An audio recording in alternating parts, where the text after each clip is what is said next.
Hey guys, you remember the orange house? We did an open house. A lot of visitors came. It's in escrow. So today this is part of the inspection time, and Eric from the termite company, he's here to do the inspection on the house. The house looks good. We went through it. Eric, maybe you want to share with maybe some of the audience, what homeowners or the seller, like when you're doing the inspection for the termite, what typically things that you look for? I'm looking for droppings from the termites. I'm looking for wings from the swarmer termites. I'm looking for kickouts, which is where they've actually pushed out the droppings. I'm looking for soft spots in the wood. You can see sometimes like the paint is warped.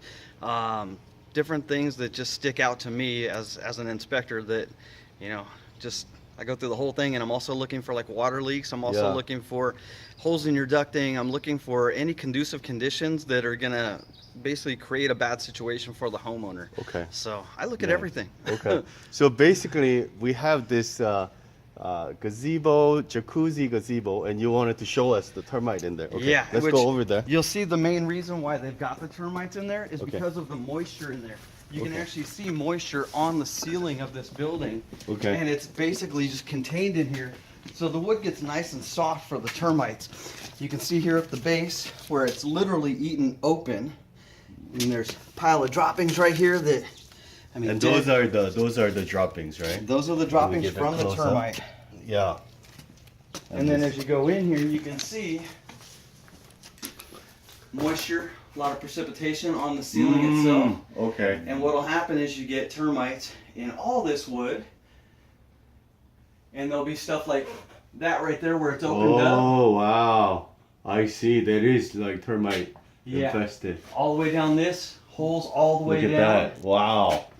Wow! Yeah, they do a lot of damage. People underestimate because they're a small insect. They think they don't do a lot of damage, but over the years, they eat 24 hours a day. They're constantly bringing food back. Yeah. And the food is your wood. It is your house. Yeah. So, okay, so let's step out, and then maybe what should homeowners kind of give them some tips to, what should they look for, to be preventative and. Keep up your paint. Okay. You don't want to have, like on especially your fascia, gazebos, patio covers, things like that are exposed to the elements 24/7. You want to make sure your paint is kept up. Like you can see the cracks in the paint here. Mm-hmm.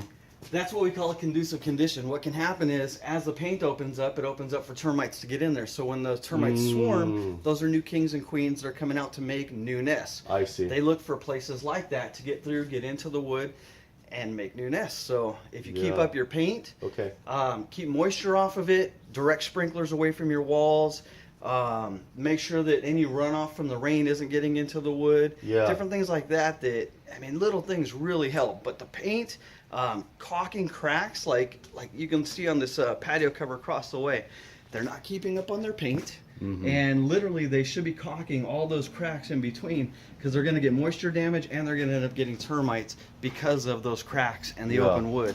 So you want to keep up on that stuff for sure. Yeah, so for sure we're gonna, Eric's recommendation is to get rid of this whole piece, so it's going out, and we have another satisfied seller and buyer that we're helping today. So thanks, Eric. And, you're welcome. make sure if you have any questions, we'll also put a link to some termite recommended vendors that we work with. So Animal pest management for sure. Yeah, of course. We'll put your contact on there later on the YouTube channel. Thanks, guys.